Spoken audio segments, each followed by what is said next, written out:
Now to the race for the 21st congressional seat.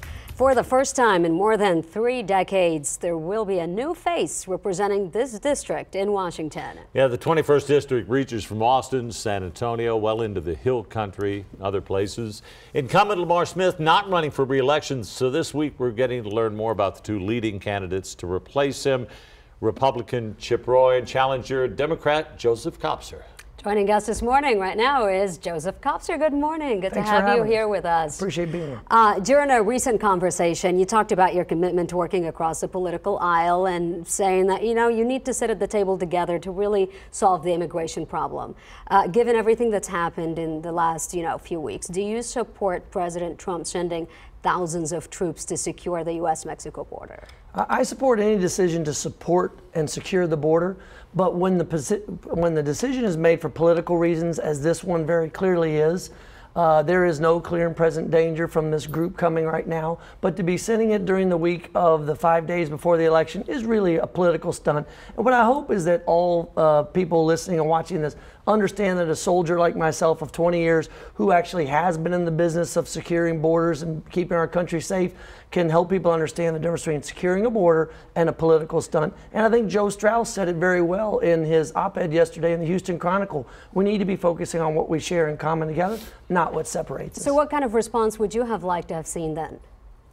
Well, for the migrant caravan coming from Central America. Well, we always have people coming. So I think the response is to work with not only local officials in Mexico, but also be able to engage those that are part of the group right now. But the women and children that are coming forward do not present the clear and present danger in the same way that ISIS does. So if I want American troops involved, I want to see them in the Middle East working against ISIS, not in a position as a political ploy by our president to be in a position where women and children are their greatest threat. I want to focus on the real problems ahead of us. I want to talk about the shooting in Pittsburgh the other day, all the mass shootings we've been having. Now, this was quoted to you that you say that it was a direct consequence of what you call Republicans' quote weakness in the face of the NRA. What would you be doing differently if you were elected? Well, first of all, I try to remove the gun lobby from this discussion. They're not representing responsible gun owners for purposes of safety and recreation.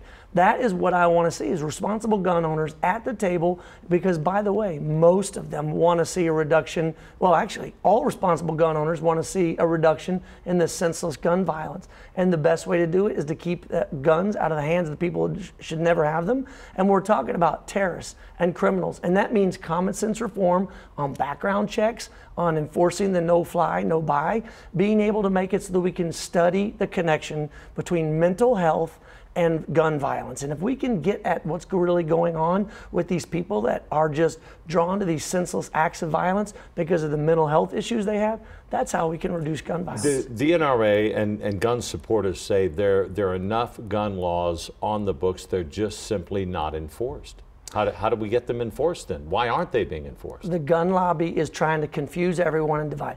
My opponent, who's never served a day in the military, has an A+ rating from the gun lobby. I spent 20 years in the United States Army, 2 trips through combat in Iraq, and I have the F rating when it comes to gun policies.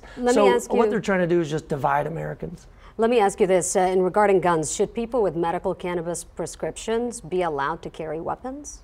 Well, that's a very technical side of the issue. I haven't studied it personally, but I will say this, that we need to make sure that those that are having real mental health issues should not be in a position where they're carrying guns or even be allowed to purchase guns until we determine what's really going on in their mental state of mind. All right, we're going to take a quick break. We'll be back with 21st Congressional District Democrat candidate Joseph Kopser.